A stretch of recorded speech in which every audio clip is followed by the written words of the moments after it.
الحمد لله نستعينه ونستغفره ونعوذ بالله من شرور أنفسنا ومن سيئات أعمالنا. من يهده الله فلا مضل له ومن يضلل فلا هادي له، ونشهد أن لا إله إلا الله ونشهد أن محمدا عبده ورسوله. قل الحمد لله وسلام على عباد الله الذين اصطفى، الله خير عما يشركون. أما بعد، قال الله تعالى في القرآن المجيد: بسم الله الرحمن الرحيم، وسارعوا إلى مغفرة من ربكم وجنة عرضها السماوات والأرض أعدت للمتقين الذين ينفقون في السراء والضراء والكاظمين الغيظ والعافين عن الناس والله يحب المحسنين. صدق الله مولانا العظيم. وقال رسول الله صلى الله عليه الصلاة والسلام عن أبي هريرة رضي الله عنه قال رجل: يا رسول الله صلى الله عليه وسلم، أي صدقة أعظم أجرا؟ قال: أن تصدق وأنت صحيح شحيح تخشى الفقر وتأمل الغنى وتمهل حتى إذا بلغت الحلقوم قلت لفلان كذا ولفلان كذا وقد كان لفلان، متفق عليه. أما بعد، زما د ایمان رونو او مسلمانانو رونو، الله جل جلاله مو د تیر اختر او د روژو او د تراویح د ټولو ثوابونه الله جل جلاله په خپل دربار کې قبول کړه، او الله دې د هغې په برکت او د هغې په عزت باندې زموږ او ستاسو ټول مشکلات په هر طرف چې وي او په هر ځای کې چې وي او په هره شعبه کې چې وي او په هر ترتیب چې وي، الله تعالی دې حل کړي زموږ ټول مشکلات، او د ټولو دنیا مسلمانانو ته دې الله جل جلاله توفیق د توحید ورکړي او د وحدانیت دې ورته ورکړي او د اتفاق او د اتحاد دې ورته ورکړي. الله جل جلاله کوم آیات چې ما ورسته د دې دپاره الله جل جلاله فرمایي: زموږ ستاسو مخکې د دوجې نه او مخکې د یو څه وخت نه زموږ تاسو د صدقاتو په باره کې غږېږو، هغه صدقات چې مستحب دي او هغه صدقات چې هغه واجب نه دي او نه ډېر زیات ضروري دي، خو خلک په خپل ترتیب باندې خپله صدقات د خپل خوښې دپاره ورکوي. فلهذا الله جل جلاله هغه صدقات زموږ او ستاسو په نامه باندې یا زموږ او ستاسو په ملکیت باندې فقیرانو ته ورکول دي، او د هغې زموږ او تاسو څلور برخې مخکې ویلې وې، او نن پنځمه برخه د صدقاتو په باره کې غږېږو. د صدقات هغه صدقات چې واجب نه دي او په خپله خوښه او سړی ورکړي. نن افضل صدقه به کومه یوه وي؟ الله جل جلاله په دغه آیات شریف کې داسې فرمایي: وسارعوا الى مغفرة من ربكم، او د الله جل جلاله نه منډه واخلئ او ورشئ او په کوشش وکئ دې ته. مغفرة من ربكم، د الله جل جلاله مغفرت ته ورمنډه کوئ او ورشئ. وجنة، او هغه جنت ته ورشئ او سبب د جنت کوم یو چې جنت ته شرط ایښی دی هغه شرطونه ټول په دې باندې کوي. کوم یو جنت عرضها السماوات والارض چې د هغې تنوالی دومره دی لکه د ځمکې او د اسمان، یعنې ځمکه او اسمان ټول په هغې کې ځایږي. دا یې عرض دی، او طول هم علما وایي چې طول به هم د دې نه اوږدوالی به د دې نه هم زیات وي. نو پلنوالی او اوږدوالی دومره زیات دی چې جنت او ټوله دنیا پکې ځایږي. دا هغه جنت دی چې الله جل جلاله مؤمنان او مؤمنات او مسلمانان هغې ته وروړي. اعدت للمتقین، مګر دا جنت تیار شوی دی او جوړ شوی دی دپاره د هغه کسان چې د الله نه ویریږي او د الله په لاره کې هغه څه صدقه کوي کوم یو چې د وسې کېږي. الذین ینفقون فی السراء والضراء، خو دا خلک کوم یو خلک دي چې نفقه کوي او خیرات ورکوي. فی السراء والضراء، په هغه وخت کې چې دوی خوشحاله وي او مالونه یې ډېر وي هم ورکوي. والضراء، او په هغه وخت کې چې دوی په تکلیف او په زحمت کې وي هم دوی ورکوي. یعنې دواړو حالاتو کې که دې باندې تکلیف وي او که کموالی د رزق وي هم دې خپل صدقه ورکوي، او که چېرته پراخه وي صدقه او رزق پراخه وي نو په هغې کې هم ورکوي. دا د دې لپاره ورکوي چې الله جل جلاله خوشحاله کړي، او دا ځکه الله جل جلاله په خپله وایي: والکاظمین الغیظ، او هغه کسان سره د دې چې دا صدقه هم ورکوي، مګر کله چې دی په غصه شي او په تکلیف شي، والکاظمین الغیظ، دا خپل هغه کظم کوي او تیری او حوصله کوي هغه څه چې دته په قهر او په غصه کې ورځي او یا چاته څه په غصه کېږي او یا د چا حرکات ورباندې نامناسب لګېږي نو د هغې هغه ټول هضم کوي، هغه هضموي او خوري، قهر نه کوي، په نرمۍ او په حلم باندې بدلی. والعافین عن الناس او دوی خلکو ته معافي کوي، که یو سړی ورباندې تعدا وکړي نو دی ورته معافي کوي. والله يحب المحسنین او الله جل جلاله هغه کسان دوست ګڼي څوک چې احسان کوونکي دي. سوره آل عمران او پاره 4. او ابي هريره رضی الله عنه فرمایي چې رسول الله صلی الله علیه وسلم او فرمایل رجل یو سړی او یا رسول الله سوال وکړ رسول الله صلی الله علیه وسلم نه اي صدقه انت صحيح اي صدقه اعظم اجرا قال ان تصدق، يعني كما صدقه افضل او بهتره ده چې ته هغه تصدق او صدقه وکړي. ورسول الله صلی الله علیه وسلم وانت صحيح شحيح تخشى الفقر، او چې ته جوړ روغي او د فقر نه ویریږي، او بیا تأمل الغناء ولا تمهل حتى اذا بلغ، او تر هغې پورې د هغې نه مخکې چې ته ستا کله ساه خرابه شي او کله ستا دې حلقوم ته راشي، ستا ساه دې ځای ته راشي او بیا ته وایې چې دا زما دا فلاني ته ورکوي او دا فلاني ته ورکوي او دا فلاني ته ورکوي. په هغه وخت کې چې روغ جوړ وي او په هغه وخت کې چې تکړه وي او په هغه وخت کې چې د صدقې لایق درته راغلی و، په هغې وخت کې د صدقه نه کوله. خو په داسې یو وخت کې اوس صدقه کې چې هغه ټول شیان درنه تللي دي، اوس بیا د هغې نه که ته اوس ستا ساه حلقوم او مرۍ ته راغلې ده، که ته اوس صدقه وکړې هم څه فایده نه لري او په وینې کې هم څه فایده نه لري، ځکه ستا مال بیا د هغې نه د هر چا دی، د نورو خلکو دی، هغه به میراث خپله حصه به ترې اخلي. ټول ورثه به د دې کې شریک وي او هغه به په شرعي وراثت او میراث باندې وړي. نو تا ته کوم ضرورت په دې وخت کې نشته چې ستا ساه بندېږي او ته اوس تقسیمات کې، نو هغه وخت کېدلی شو چې ته ځوان وي او تکړه وي او حلال رزق دې ګټو او بیا دې ورکوله دا صدقه، نو په هغې وخت کې به بیا ډېره ښه وي. اوس د دې لپاره کوم خاص ضرورت نشته دی، اوس دې په خپله میراث پاره خوري. د دې حدیث او د دې آیات په باره کې سړی دې ته فکر کوي چې دغه اجتماع یا دا ټولنه یا دا سوسایټي داسې ده چې دې کې هر سړی خپله وجیبه لري، خپله وظیفه لري، حقوق وجائب د هر چا معلوم دي، ولو که دلته زور وي، ظلم وي، نظام وي او که نه وي، نو د هر فرد او د هرې ټولنې او د هر چا دپاره نظر د خپل مسلک او د خپل هغه څه چې رشته ده او کوم یو چې مسلک دی د هغې په ارتباط باندې باید په خپله ټولنه کې او په خپله اجتماع کې خدمت وکړي. د مثال په طور باندې غني موجود دی، باید فقیرانو سره لحاظ وکړي او د هغوی سره دلداري وکړي او د هغوی ته ورکړي، طعام ورته ورکوي، پیسې ورته ورکوي، سهولتونه ورته ورکوي، مړي او ژوندي کې پخه کېږي، د کفن پیسې ورته ورکوي، د زکات پیسې ورته ورکوي. دا د دې سوسایټۍ یا د دې ټولنې د غنیانو کار دی. دویم کس دی چې علم لري، دغه علم خلکو ته په داسې یو ترتیب باندې ورسوي چې جاهل پاتې نه شي، او څومره چې وسه کېږي او وسه کېږي نو وسه مطابق د خپل علم هر چا ته رسوي. دریم مدارس او مکاتب دي، هغه د تنظیم دپاره او د ادب دپاره دي، د حاضرۍ دپاره دي او د وخت د ټاکنو دپاره دي، موظفیت دپاره دي. هغه د باید په خپل استادۍ کې داسې یو څه وکړي چې خپلو شاګردانو ته هغه څه وښیي چې د اجتماع کې د ده رول د یو معلم او د یو استاد په صفت باندې وي، هم عالم او هم استاد دا شی نه لري. دریم هغه څوک دی چې هغه مالدار نه دی، نور څه وسه یې د لاسه کېږي، مثلا کولی شي خپله فزیکي نیرو چاته استعمال کړي، یا عاقل دی او پوه دی او یو ځای کې بلد دی او د تکلیف ځای دی، او هغه خپله فزیکي نیرو او انرژي چې د هغه د هغې دپاره کوي، یا د هغې سره کوم دابه وي یا مثلا موټر وي یا ورسره اس یا خر یا بل څه وي، او د یو فقیر دپاره یو څه منزل وي او د هغې سره مساعدت کوي، نظر په هغه وخت و زمان سره او د خپل وخت سره دی هغه د خپل ځای ته رسوي او په موټر کې سوری یا بل څه کوي، یا دا یو لاسنیوی کوي.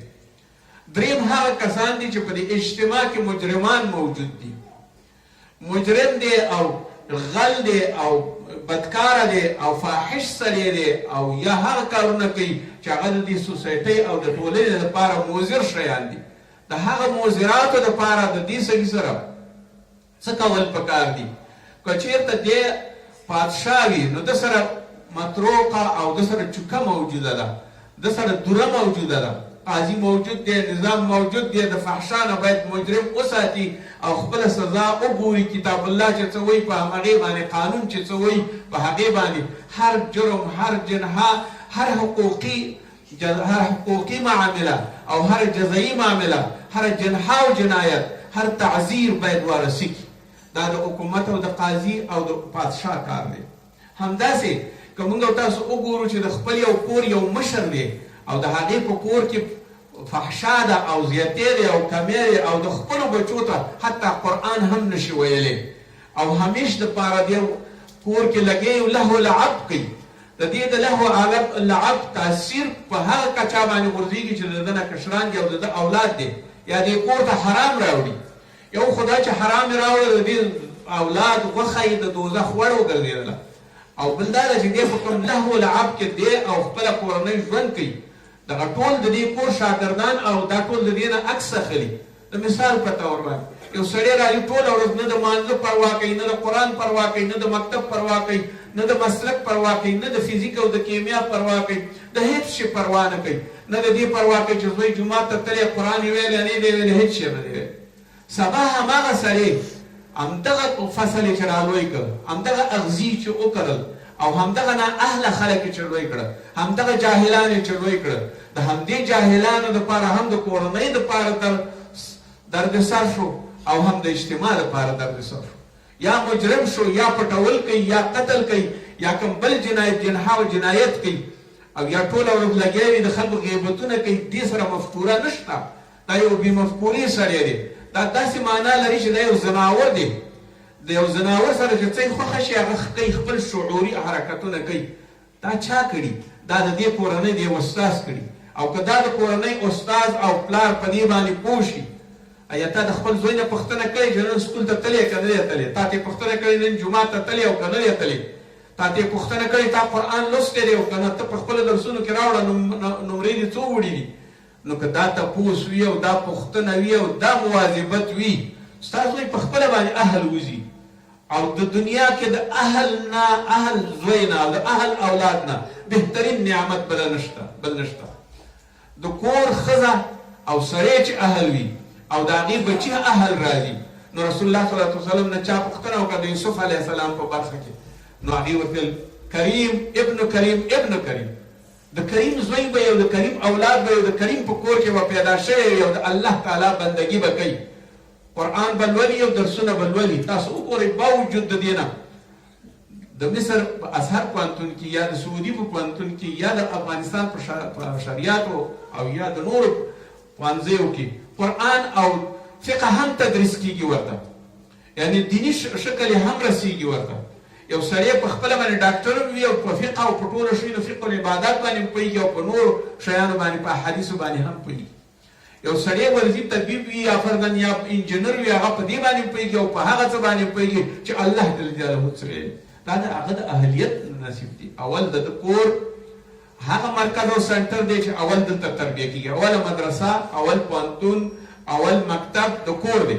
بیا ماحول ته وروسته چې وړاندې کېږي، دې ماحول ته یو داسې سړی، یو داسې طفل او یو داسې هلک وړاندې کېږي، یو داسې جنۍ وړاندې کېږي چې د دې ماغزه سازګار دي چې د دې لپاره خدمت وکړي. فلهذا هر سړی د یو جاهل لاس نیول او یو جاهل ته نصیحت کول، الدین النصیحه، موږ په اختر کې په دې باندې خبره وکړه. هغې سره غمخواري کول، د هغې سره خواخوږي کول، د هغې سره بار اوچتول، د هغې په ذهن او په جهل باندې ټول هر څه ویل او د هغې ته رهنمایي کول، دا هغه څوک دي چې هر سړی خپل موقف باندې باید موقف خپل وپېژني. هېڅوک دې نه وایي چې زه بې صلاحیته یم، بلکې د هغې ماحول داسې شته دی، د هغې دایره داسې شته دی چې هغې ته هر څوک احتیاج دي. ضرور نثر کلکم راع و کلکم مسئول عن رعیته. هر یو ستاسو نه شپونکی دی او هر یو ستاسو د خپل رعیت او د رمې نه چې د بل چا باندې تعارض کوي او فصلونه یې خوري، د هغې مسئول یاست. ستا اولاد ته د هغې راعي او چوپان یې، ستا ښځه ته د هغې راعي او چوپان یې، تاسو او ښځه دواړه راعیان یې، چوپانان یې په خپل کور کې. خپل اولاد څنګه تربیه کوئ؟ آیا دې ته یې تربیه کوئ چې د بل چا باندې تعرض وکړي، داسې زننده حرکات دې وخېږي یا خشن حرکات دې وخېږي چې ته هم شرمېږي او بل هم شرمېږي، او یا داسې یو داسې باسعادته انسان شي، داسې یو کریم انسان شي چې هم خپل کور ته فایده ورسېږي او نورو خلکو ته فایده ورسېږي، او که نه ورباندې نوم لنډغر کېږي، ورباندې نوم لچک کېږي، ورباندې نوم 420 کېږي، آرټیکل نمبر بدل ورباندې کېږي. آیا په دې نومونو بهتر ښکاره کېږي او که په دې نومونو ښه ښکاره کېږي چې عالم شو، قرآن خوان شو، قاري شو، انجینر شو، طبیب شو، ډاکټر شو، الحمدلله زما زوی دا شی شو، هغه په خپل ماحول کې، په خپل هغه کڅوړه کې، په خپل هغه چوکاټ کې هغه د نشو نما ورځ په ورځ باندې اضافه کېږي او همدغسې اولادونه تربیه کوي لکه څنګه چې هغه تربیه شوی. دلته د دې سوال موجود دی چې دغه ټول خلک فقیران دي، یا یې فقر ذهني دی او یا یې فقر جهالت دی او یا یې فقر هغه نفسي فقر دی ورته چې پیدا شوی دی، او یا دا دی چې عدالت ورته نه دی رسېدلی فقیر شوی دی، او یا دا چې تعلیم ورته نه دی رسېدلی فقیر شوی دی، او یا دا چې چا ورته نصیحت نه دی کړی فقیر شوی دی. فلهذا هر سړی د فقر او د یو غریبۍ په حالت کې داسې نه چې ته اوس فهل عصیتم ان تولیتم ان تفسدوا فی الارض، آیا چې ته ورسېدلې او یو ځای ته قرآن یې یو شان درته وایي نو ته به فساد کې په ځمکه کې؟ ولې فساد کې؟ نو فساد خو د دې لپاره دی تولیتم چې ته پادشاه شوې، نو ته فساد دپاره جوړ شوې او که ته د عدالت دپاره جوړ شوې. آیا ته عمري عدالت وکړي او که نه ته چنګیز شي، ته جهانګیر شي، ته شداد او فرعون شي؟ نه، کله چې سوسایټۍ کې د خپل ځان وپېژنده او ودرېد د ستا د کور نه همدغسې حکیم وځي، همدغسې پوی او طبیب به وځي، همدغسې عالم به دې وځي، بل چاته به په ممبر او په چوکۍ باندې ناست او نصیحتونه ورته کوي، ته به ورسره هم د ثوابونو خاوند. خو ای پلاره، ای مورې، خپل مسؤلیت وپېژنه. واده دې ولې کوو؟ واده دې ځکه کوو چې زما اولاد وشي، واده دې ځکه کوو چې زه د کور خاوند شم، واده دې ځکه کوو چې زما نسل ډېر شي، واده دې ځکه کوو چې زه خواري او زاري کوم باید چاته یې راوړم. هغه خواري او زاري درته شو، هغه کور درته شو، هغه اولاد درته شو، اتا چې ارمانونه لرل، اتا چې هغه فکرونه لرل، امیدونه دې لرل، هغه دې څه خاورې کړه؟ څه دې کړه؟ لور نه دې تشه جوړ کړه، زوی نه دې تشه جوړ کړه او که نه جوړ دې کړه دي، نو پس مسؤلیت دې خپل ادا کړې. دا یو وجدان یو وړوکی ماشوم داسې نه پوهېږي، هغې باندې هوا او هوس زیات وي. ماشوم ممیز چې نه وي او خپل ځان عقل ته نه رسېدلی او تعلیم یې نه یې کړی، هغه د دې حق نه لري چې په کور کې خپله فیصله وکړي، ځکه هغه پوهېږي نه. فیصله به هغه څوک کوي چې پلار وي، فیصله به هغه څوک کوي چې نیکه وي، فیصله به هغه څوک کوي چې استاد وي، فیصله به هغه څوک کوي چې قاضي وي، فیصله به هغه څوک کوي چې د حکومت یو سړی وي او نظام دپاره وفادار وي. هر څوک نشي کولی، ځکه د یو سړي احساسات دومره زورور وي چې هغه د هغې نفسي خواهشات، د هغې شهواني خواهشات، د هغې د خپل هغه کرکټر او اخلاق یې بلکل د یاده وتلی دی او د هېچا پروا نه ساتي. نو د داسې یو شي د کور نه راوتل دا مسؤلیت د مور او پلار دی. نو اول موږ تاسو رسول الله صلی الله علیه وسلم وګوره څومره توصیه کوي، وایي تاسو په خپله چې ژوندي نو اوس داسې وکئ چې خپل مال ورکئ خلکو ته، هغه د غریب سړي غم وخورئ، د هغې غم مه کوئ. داسې نه لګېږي چې څوک غریب نشته دی، هر څوک غریب دي، یاره یو قسم نه په یو قسم غریب دي. او بیا الله جل جلاله وایي زما مغفرت ته ولې نه ورمنډې وهئ، ولې نه ځغلئ، ولې په دویدن نه ورځئ زما مغفرت ته، او داسې جنت ته به ور داخل شئ په دې منډه منډه باندې. دا د دنیا عمر داسې دی لکه سړی چې منډه وایي، د ابتدا نه تر آغاز نه تر انجامه پورې دغه دوه لیشتې ځای دی. نن پیدا شولې د مور نه او سبا ته د قبر ته تګ دی. دغه د منډې وخت دی او تېرېږي، او کله چې دا د منډې وخت تېر شو نو اوس الله درته وایي چې منډه واخله او ته زما هغه جنت ته لاړ شه چې عرضها السماوات والارض، د اسمان او د ځمکې قدر لوی عرض لري چې د هغې نه هم زیات دی، ټوله دنیا پکې رهېږي. نو ته اوس هغې ته ورشه، اعدت للمتقین. نو ته متقي شه، متقي به په هغه شرط پیدا کوم بیان چې موږ تاسو وکړو. نو هغې ته متقي دا وایي چې د خدای نه به یېرېږي، خائف به وي. یو ځای کې د جرم ځای دی نو هغه به صرف د الله تعالی نه وېرېږي او د هغې نه به جرم نه کوي. یو سړی به خپل وجدان قاضي کوي، یو سړی به خپل ضمیر قاضي کوي، یو سړی به خپل علم قاضي کوي، یو سړی به خپل ټول هغه شیان قاضیان کوي چې هغې دپاره فایده ورسېږي. فلهذا د هر اولاد دپاره دا لازم دی. نو الله جل جلاله ورته څه وایي الذين ينفقون في السراء والضراء هغه څوک چې هغوی نفقه کوي په هغه وخت کې چې خوشحاله وي او په تکلیف کې چې خوشحاله وي والکاظمین الغیظ والعافین عن الناس. په تفاسیرو کې ابن کثیر کې او نورو کې داسې لیکي چې دغه آیات شریف الکاظمین الغیظ علي بن حسین رضی الله عنه ته یو کنیزې اوبه راوړې په یو لوټه کې یا بدنۍ کې ورته اوبه راوړې چې اودس پیو. تصادفا دا اوبه توی شو په هغه باندې او وسوځېده. علي بن حسین رضی الله عنه وسوځېده. کله چې دا پوه شو دا کنیزه چې اوس خو دا ما وسوځو نو ته ورته داسې ویل والکاظمین الغیظ والعافین عن الناس. ورته بهترین خلک هغه دي چې خپل غیظ او خپل غضب وکړي. نو هغه ورته عفیت ما درته عفو وکړله پروا نشته. والعافین عافینه زه عفه درته وکړم. بیا هغې ویل چې د دې موضوع نه استفاده وکړه چې ښه چې اوس دا کار خو وشو نو والکاظمین الغیظ والعافین عن الناس هم غیظ ورک شو او هم عفه وشوه. نو د دې وخت نه بله استفاده وکړه. آیات آخري ورته ویو والله یحب المحسنین. الله جل جلاله هغه کسان چې احسان کوونکي دي هغه دوست ګڼي. ورته احسنت وحررت وایي ما ته ازاده کړې او نو زه تا سره احسان. نو په دغه یو ټکي د قرآن عظیم شان باندې دغه ټولې دنیا خوشحاله شوه او ټوله دنیا جوړه شوه.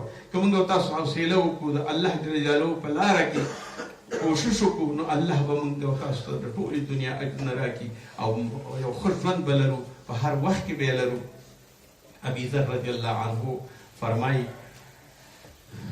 قال انتهيت الى النبي صلى الله عليه الصلاه والسلام ومل رسول الله صلى الله عليه وسلم وهو جالس في ظل الكعبه د کعبې سوري ته ناست. فلما رآني کله چې زه ولیدم قال هم الاخسرون وربك الكعبه.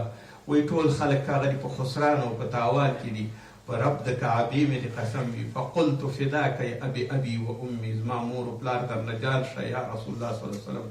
من هم دا څوک دي چې دا په خسران او په تاوان کې دي؟ قال هم الاکثرون اموالا چې د هغه کسانو چې مالونه زیاتوي او زیاتېږي الا من قال هكذا هكذا من بين يديه ومن خلفه وعن يمينه وعن شماله وقليل ما هم متفق علیه. او دا هغه کسان دي چې دوی د هر خوانه مالونه ورسره وي او د مالونو سره وي مګر دوی د مال جمع داسې کوي چې هیچ چاته یې نه ورکوي او په خپله په ټول عمر باندې په هیڅ شي باندې ضایع کېږي چې بل چاته یې ورکړي او بل کس نه مستفید شي. فلهذا دا خلک د مالونو دوستان دي. الله جل جلاله فرمایي الذين ينفقون اموالهم بالليل والنهار سرا وعلانيه فلهم اجرهم عند ربهم. کم یو کسان چې په ښکاره او په پټه باندې مال نفقه کوي ولا خوف علیهم دوی ته هیڅ تکلیف نشته ولا هم یحزنون او دوی دپاره هیڅ شی نشته مګر هغه کسان چې الله فرمایي الذین یبخلون هغه څوک چې بخل کوي ویأمرون الناس بالبخل او خلکو ته بخل کوي ویکتمون ما آتاهم الله او ساتي هغه څه چې هغوی ساتلي دي من فضله د خپل فضل نه چې الله ورته واعتدنا للکافرین عذابا مهینا. د دې آیت شریف په برخه کې داسې وایي چې یهودو به کله رسول الله صلی الله علیه وسلم پوښتنه به وکړه چا به ورته ویل نو رسول الله صلی الله علیه وسلم به یې پټاو نه به ویل چې دا پیغمبر دی باوجود د دې نه چې په تورات او په انجیل کې د رسول الله صلی الله علیه وسلم ذکر راغلی خو د دې به دا پیغمبري به پټوله ځکه به یې پټوله چې وایي څوک بیا موږ باندې معتبر نشي او زموږ نه بیا مخکې نشي ځکه د یهودو به یې هر څه وي. نو بخل یو دا بخل دی چې د زړه بخل دی یو دا بخل دی چې د لاس بخل دی د زړه بخل دغه دی چې په چا دې نه پیرزو کېږي چې عالم وي په چا دې نه پیرزو کېږي چې د خیر ورځې خاوند وي. او د بخل د نور علمي شیانو دا د علم دی چې هغه علم چاته نه ښیي او نه یې ورکړي او د مالي بخل دا دی چې چاته مال خپل نه ورکړي. دې ټولو شیونو کې بخل موجود دی. الله جل جلاله دې موږ تاسو ته توفیق راکړي چې سخا ربنا آتنا في الدنيا حسنة وفي الآخرة حسنة وقنا عذاب النار.